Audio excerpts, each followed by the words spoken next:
All right, everybody, welcome to the Tuesday Night Music Show. It seems a little different tonight.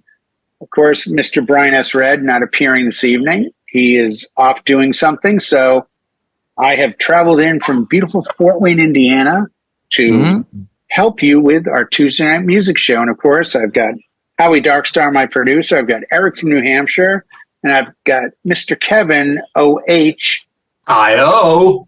here as well. So before we even begin, though, these shows are not made possible without my agent from Dewey Cheatham and Howe, Izzy at Squits, and our great sponsors. And the one I want to call out tonight, DJ Event Planner. In the description of all of our shows, you'll see in blue the links to DJ Event Planner and our other great sponsors. So we'd really appreciate it if you clicked on the link, check them out. If you're not using them to organize your events, set up your music, get your schedules together, get your contracts together, you really should look into it. You can't do all those things alone. You're too busy dealing with your clients. So DJ Event Planner, we thank you as always for being a sponsor, and all of our other illustrious sponsors. But as I said in the beginning, this is the Tuesday Night Music Show. So as of filming right now, we are sitting on, let's look at the day. It is April 30th, 2024. So we are what we in the industry call coming into the season being the busy time for us as DJs, because we got through January. It's usually a little quiet. February, start getting those Valentine's dances, school things. March, you start getting the early weddings. April, it's been a decent month. But May, June, July, August, September, October, that's kind of the meat and potatoes of our industry. I think we'll all agree with that. Now the wedding season, and that's what we're really discussing tonight, is music at weddings is really starting to hit.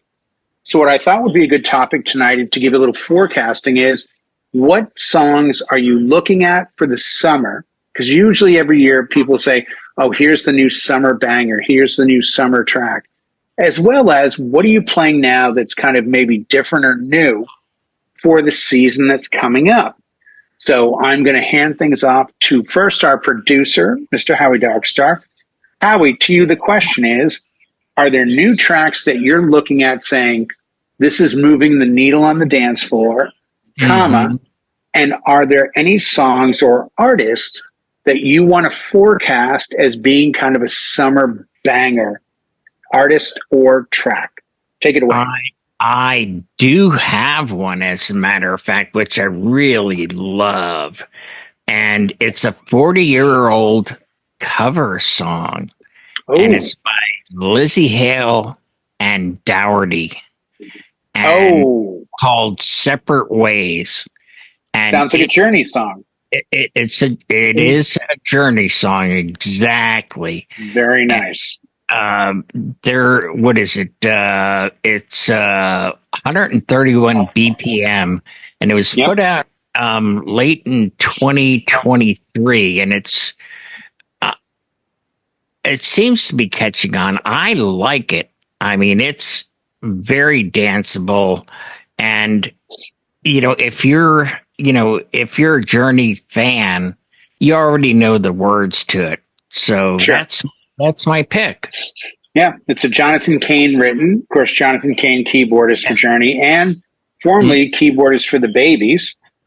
It's a track that he wrote with Mr. Steve Perry. It's a great track. Gotta, love their combination of talents.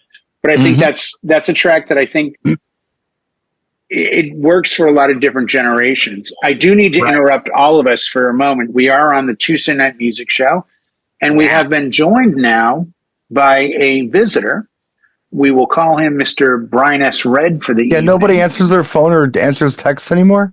Well, you know what, sir? I'm like, I'll be there in 20 minutes. Wait for me. Nobody paid attention to me. We have fans, and I have a contract Howie up, with I hit Jay up. Nobody paid Dewey attention. Cheatham and Howe. Izzy at Squits, my lawyer, says if you don't start at this time, you don't get paid as much money. I'm blowing down the freeway at 70. Like, Stevie, text this. You know what? And this is the dedication that Mr. Red has to the show. And again, at the money he gets for this show, I would be that dedicated as well. Yeah. Brian and I are on different pay scales. Mine is only about 100,000 a show. His is much, much more. So you can see where his anger is based in.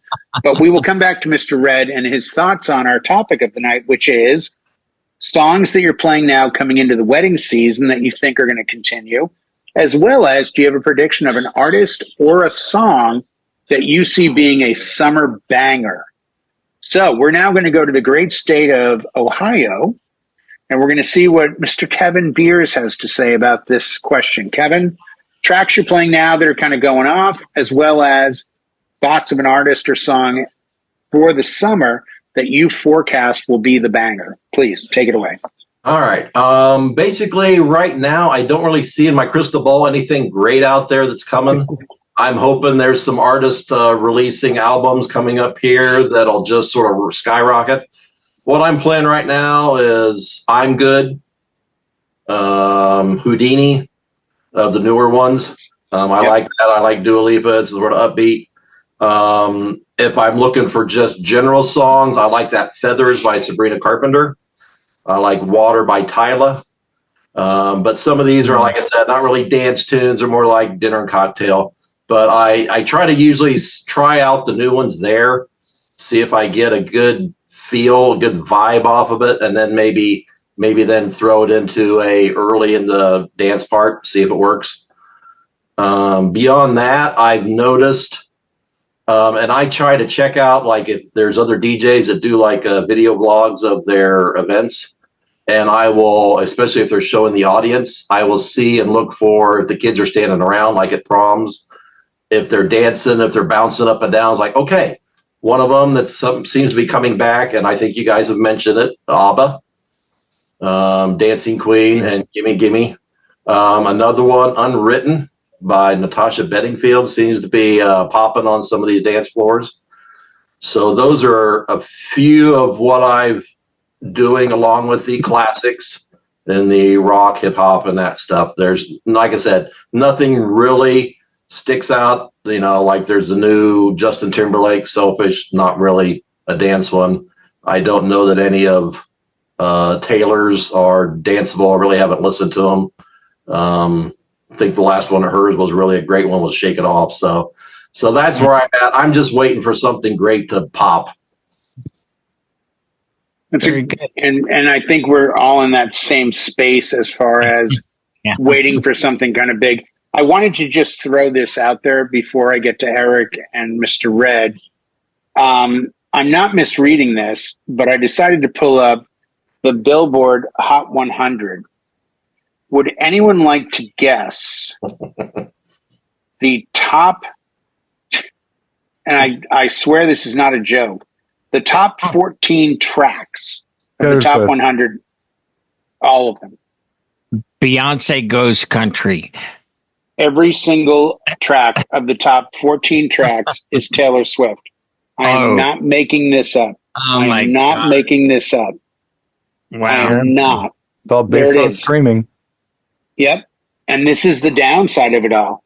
The 15th track is Benson Boone, Beautiful Things, which we all know it blew up on TikTok. Mm-hmm. But yeah, and then when you get down to number 20, it again is Taylor Swift. So her album drop is taking up 3/4 of the top 20 songs. I mean, this doesn't even make sense. Well, I'm from a generation where Elton John could be number 1, Madonna number 2, Michael Jackson number 3, Def Leppard number 4. Like, there was some diversity. This is, to me, and it's not hating on Taylor Swift, but no one deserves to have the top 14 tracks on one album. This is not the White Album by the Beatles. This is not a Stones album. This is not an Aerosmith. This is a little bit disheartening. Teddy Swims, who blew up on TikTok, he's number 18. Drake, of course, has to be in the top 20. He's 19. It's really kind of sad. Oh, I'm so sorry, everyone. I spoke too soon. Let us go down to 23, 24, 25, and 26. Hey, look who's come back to visit. But wait, there's more. Yeah. Let's see. Oh, look, number 30. Just in case you didn't get enough. I mean, if Taylor Swift were here right now, I think she would agree. I should not have 30 songs in the top 30. I mean, that's what literally, it might just be Billboard's top Taylor Swift songs. Eric, what say you in New Hampshire? What's going on there musically right now? What are you listening to? Foghat? You got some Blue Oyster Cult for us? What do you got? Well, I got all that, but you're talking today. So, yes.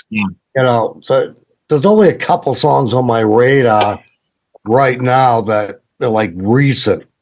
Not My Fault, Renee Rapp and Megan Thee Stallion. That seems to be doing pretty good, Okay.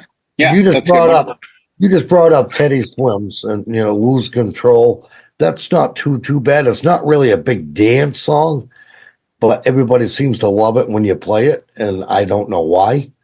And I'm going to go on a limb, and I'm going to say the banger of spring, or what did you say, summer?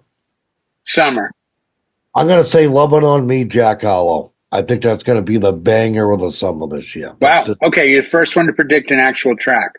That's my prediction, and that's where I'm going to leave it. Okay, that's perfect.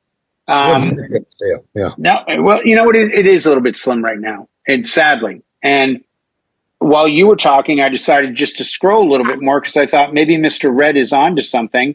I'm now down to number 55.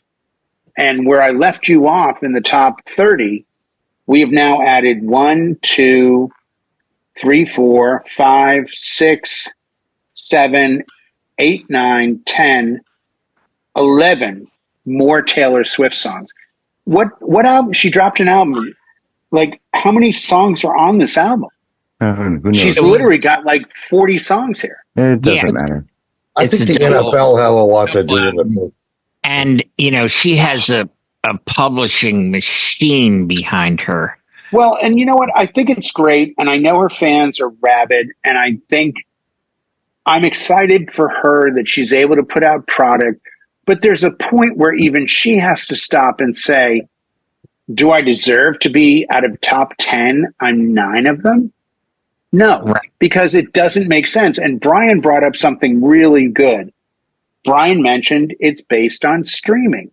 And it's great that people are getting back into music like that. It's great that she can do tours, sell out arenas, sell out stadiums, and really, but it's not giving any diversity in that. And the fact that Brian called it on the streaming, I'm interested to see where Brian's going right now musically, because Brian's doing not only weddings and other gigs, but Brian's on the club scene where some of us are not.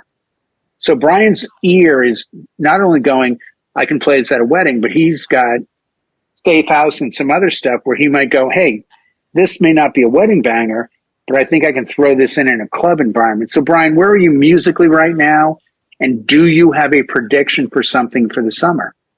It's strange. I mean, I felt like I had my finger on the pulse like in maybe February, but now it's like I feel like I need to start over, for May. Because I agree with you. March, April was off, but where I left off, and I don't think it's going away. I think it's going to be here simply because, look, people don't go out like they used to. People don't go out like when I was doing my thing. I was out several times a week. Now it's seasonal. You know what? It's spring. Let's go out 2 or 3 times. So it's not like people are going out all the time and they're getting sick of hearing the same things when they go out. But I would say this. Starting New Year's and up until I wrapped up my casino thing, the big track that just blew up, and it was odd that it did, and it was very short, was the Paul Russell Lil Boo thing. That thing went crazy. Yes. And I'm thinking that song is going to stick around for summer too. And I'm thinking it might even infiltrate some weddings. Well, it's funny you say that. I played that at 2 or 3 weddings this year. The downside being the track is roughly 2 minutes and 8 seconds long. It's very short. So it's not really a track. Like if they would re-release it at 3 or 4 minutes, it'd be like, oh, we've got somewhere to go. But the guy that released it, we were talking one night in the children. Yeah, he's like not even. He's like like a banker or something, isn't he? Hey, I got a thing here, and I'm going to do this thing. And go ahead. I was just thinking, to be fair, I mean, that's a track you can throw in a set with a lot of things. You can throw it in disco. Obviously, it's Best of My Love Emotions. That's what it's based off of. Yeah. But to 100%. Be real, Cheryl Lynn and Emotions Best of My Love have always worked very well together. And Yes. Being Emotions, that's Earth, Wind, and Fire. So that works very well with it. However, it's sequenced with the backbeat, so you can, throw it in with some of your higher BPM modern dance tracks. So there's a lot of places you can use that song, which is fun. And look, I kind of appreciate a song that says what it has to say and it's done. I'm thinking about Rich Girl Hall & Oates. The song seems like it's a really long song, but it's like a minute 20. It's Because short. they said what they had to say and they got out. Yeah. It's not this epic, yes song or something, or this No. really long, progressive, what do I want to say? Moody Blues track. It's just in and out. We say we had to say we're done. People talk about quick mix, and I'm thinking to myself, geez, these short tracks you don't got to quick mix these short tracks. They're already kind of there organically for you. They're short. They say what they had to say and they're out. That's true. 100%. I don't know, man. I mean, who knows what people's musical tastes will be? They'll let us know, and we should be ready. So No, I think this is one of those rare years where even, I'm kind of on TikTok. I've got an account. I'm in there a little bit on the daily, seeing what's going on, seeing what tracks are playing. And I was out tonight. I'm in Fort Wayne, Indiana, doing a show. I was out tonight at dinner, and they played Astronaut in the Ocean. Well, I did a party 2 years ago, and the client that hired me said, this is for my boyfriend. We're celebrating a special occasion for him. He loves TikTok. So if you could play TikTok songs, and that was one of the bangers that he wanted. 2 years is a long time today musically, because that's the last time I played Astronaut in the Ocean. Indiana, I've lived there. There are at least a few years behind the rest of the world. Okay, that Stuff would takes explain a little it. while to get to Right. Indiana. Okay. Like they were like doing New Jack in the end of the 90s.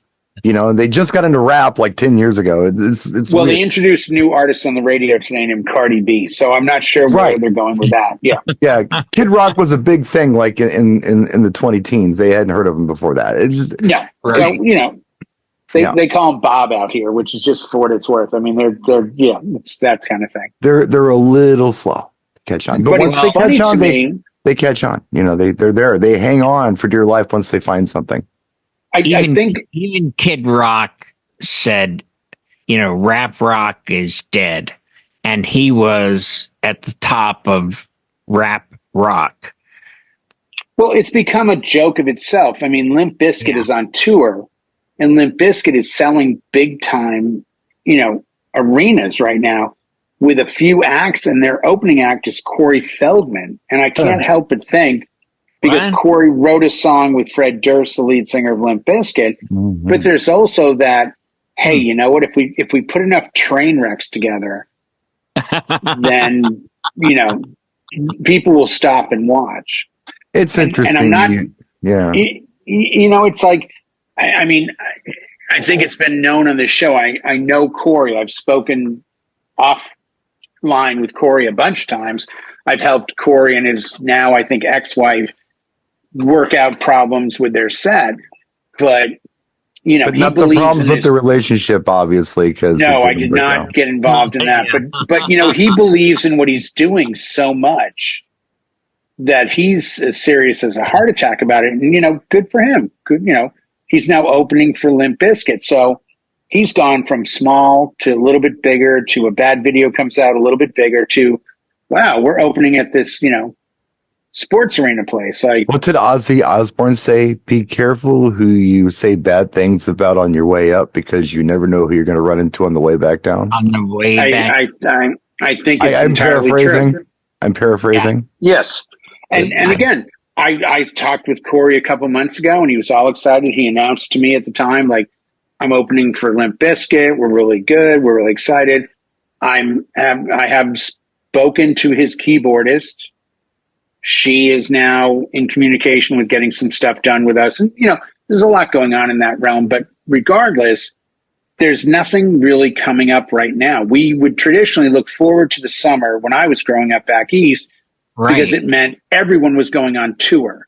Mhm. You were going to hear that guy with the great Yeah. speaking voice go like, Boston, get ready. Ted Nugent, the madman of Detroit. You know, that guy Yeah. would announce all these tours, and it would be $8 a ticket. And you would be going to concerts 3 times a week because they toured the summers. And then they hit the county fair circuit. And, you know, there was a lot. This summer's biggest tour that I can think of is Journey with Def Leppard. And I don't know who the third act is, but it's those 2 headliners. I mean, I would pay money to go see those 2 for the night. I think a lot of us would. But more importantly, as a DJ with events coming up, I don't really have anything I'm looking at going, this is where we're going. Well, they're your audience is going to tell you where they want to go. No, they will. They're But tell you like to come in a little prepared. Well, Meaning, if you like to be the guy that goes, I got this new Dua Lipa track. Maybe the day it drops or a week before, you hear rumblings, so that you're prepared to at least throw something out there. I distinctly remember when Akon and David Guetta put out Play Hard, which is a sample from one of my favorite tracks of all time, Alice DJ, Better Off Alone, and Blurred Lines. They came out the same week.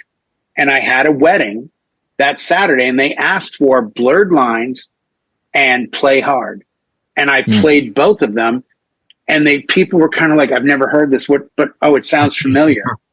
And so did Blurred Lines, and they all loved it. But that was 10 years ago when I was trying to break music at a wedding. Right now, my clients are requesting Lana Del Rey, Dua Lipa, Beyonce. They're not digging very deep, but they're also not getting anything that's really fresh and new on the scene musically. And I feel kind of like this might be one of the first years where I'm going into the season a little bit blind. I normally have something in my arsenal where I can go, hey, the worst case scenario, I know where they're going to go. They're going to go Calvin Harris, Rihanna. That's the track to watch out for. I don't have that, Brian. And I know that groups will tell me what they want. And that's obviously reading the crowd and being ready. But you always, as a DJ, in my opinion, you want to have a little something in the tank that you can out of nowhere pull. And I think that's difficult this year. 10 minutes ago. Here's what I was going to say. I was going to say. I'm sorry, Brian. I kind of remember what I was going to say. Watch the attitude because I can mute. But go ahead, please. Yeah. So, yeah. The reason that I have services like Promo Only and Top Pitch USA is so I am ready. I grab this stuff and I have it. I have it before I know I need it. I have it when someone comes up and says to me, do you have this new whatever? I'm like, I've never heard of this. I type, well, look at that. I do have it. I just put it in my computer last week and I can play it. That's where these music services are so valuable. When you try to 100%. do this as a professional DJ, I'm just saying right now, when you try to do this, when you're picking each song individually to download to save a couple bucks here and there, you go right ahead and do that, but you're not as ready as I'm going to be when they come up and blindside you with that thing, that thing. I mean, we can't keep track of it all. There are so many almost like factions of fans of music going so many different directions. It's damn near impossible to keep track of it all now. In the old days, everybody was kind of grooving to the same thing. Now, very different. So there's that. To be prepared is simply to be dialed in most of the time, to be dialed into a good music service. And I'll also say this. Yes, the music business has changed a lot. It's been going on since, downloads became a thing, and it's just getting worse. They kind of took the money out of it. So when there's no money in it, there's no motivation to do it. Yeah. The music business has changed. But you know what the good news is? For not only us, but our clients. I've thought about this. As melancholy as it is to think about how it's never going to be the same as it was in the 50s, 60s, 70s, 80s, 90s. It's cool to think that everyone in this room has lived through most of it.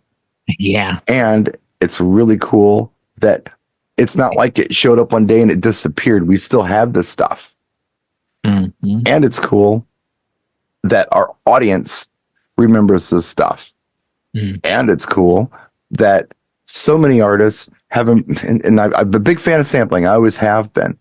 So many artists have embraced sampling, and they're grabbing sometimes rare groove tracks and grabbing hooks and samples off of them. The people who are consuming this music have no idea this stuff is samples and hooks from other songs. They're clueless. Right. So if you dig and you grab something that Beyonce sampled or Jay-Z sampled or, you know, whoever sampled and play it, you're going to blow somebody's mind. Oh my God, I've never heard this whole song. I was watching this thing the other day, thinking about this. Some reaction videos, some young guys who are into hip hop. They thought they'd check out this song that they'd never heard of by this band called The Police called Every Breath You Take. Oh, yeah. And they thought, yeah, let's listen to this.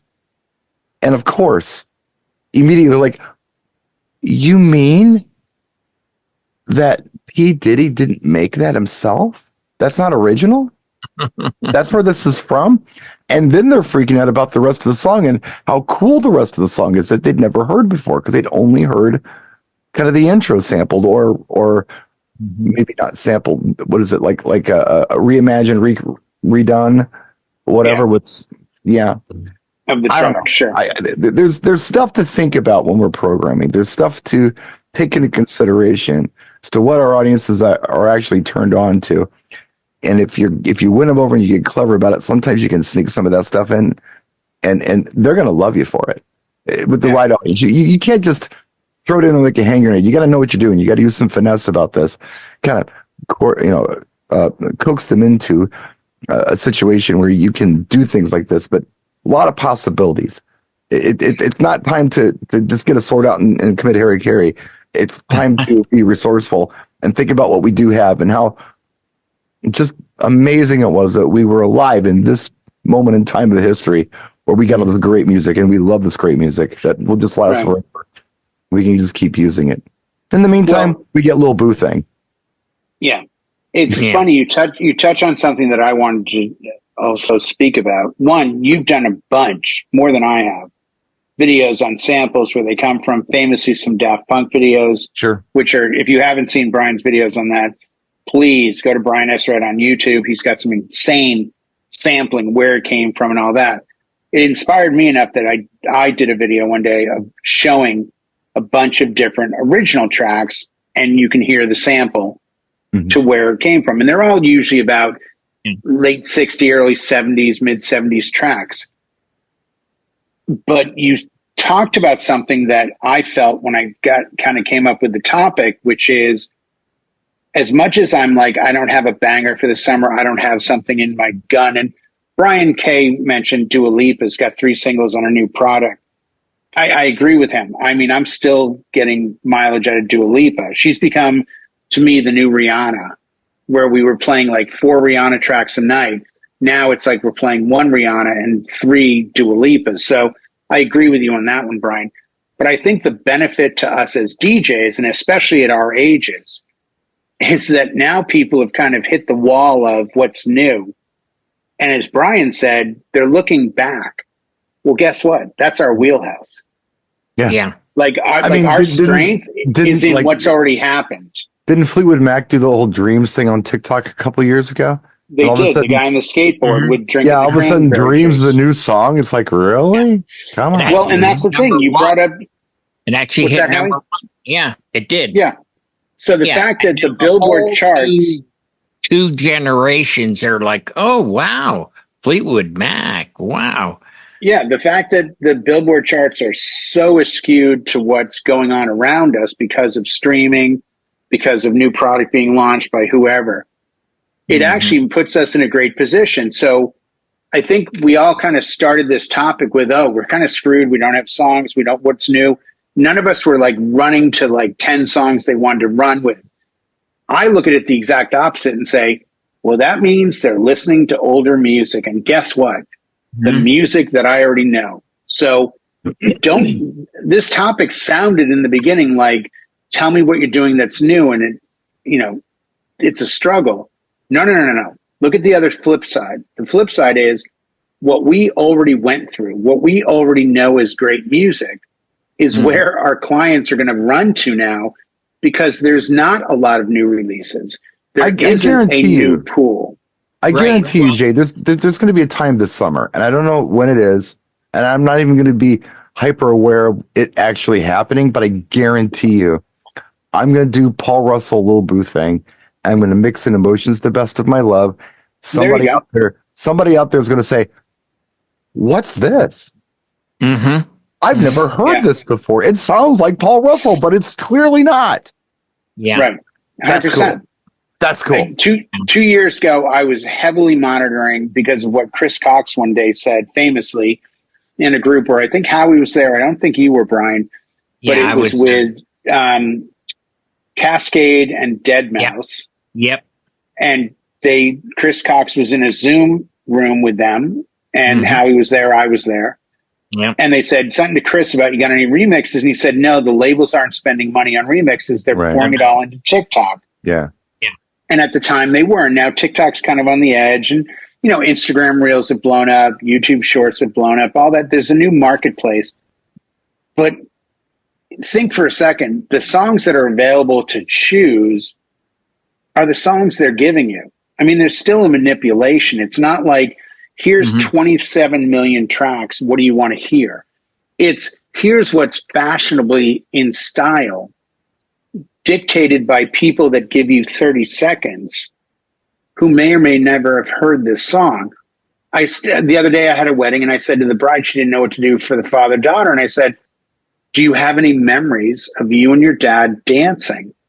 She's like, what do you mean? I said, what's your earliest memory? I mean, dads dance with their daughters in the house to Neil Diamond or this one and that one or whatever the case may be. And you could see the light bulb go off. She's like, oh my God, Paul Simon, can you play this? And I'm like, sure.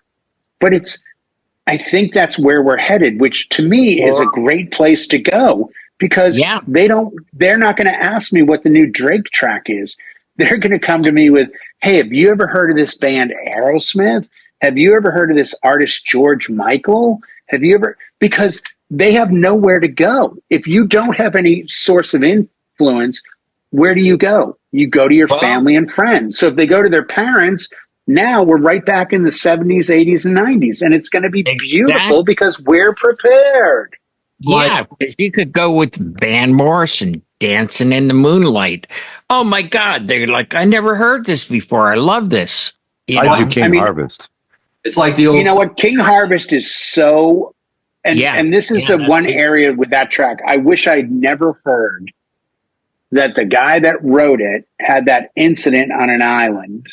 And, all this stuff went on with some date, and he got beat up and was in the hospital. I got some Phil Collins in the air tonight stories I could tell you. No. This was actually in an interview from him. I know. So it's legit.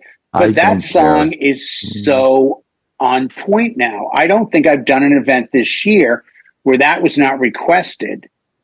And it's sort of weird. For everybody. Don't run it. No. I'm not going to tell the story at all. But what I am going to ask is this.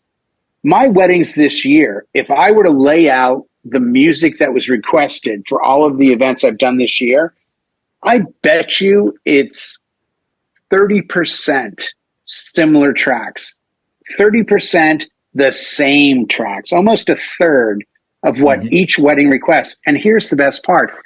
The tracks they're requesting that are similar are 10, 20, 30 years old. Before I catch on fire. Yeah. What's that? Before I catch on fire. Because I'm going to catch on fire soon. It's just going to happen. I'm going to spontaneously combust because I'm really hot. Oh, no. Do you Maybe remember? Take your jacket off. I want to, but do you remember last week when I told you that I had a members only jacket? Yes. I'm wearing it.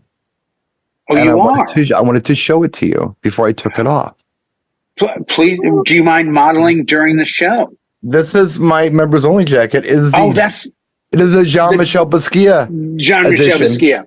Yes. Yeah, see? Look at that. The Look at banana, that. the crown, Look at the that. dinosaur, Oh my gosh. On the back. Look at that. Japanese writing, Basquiat. Oh, For you Wow. no wave fans out there, there you go. Wow. This is obviously somebody that we are not worthy to have on our show. Elevated. We're not going to get into next Jean-Michel level. Basquiat. We're not going to get into the movie. Madonna. Yeah, we're not going to get into the Madonna connection.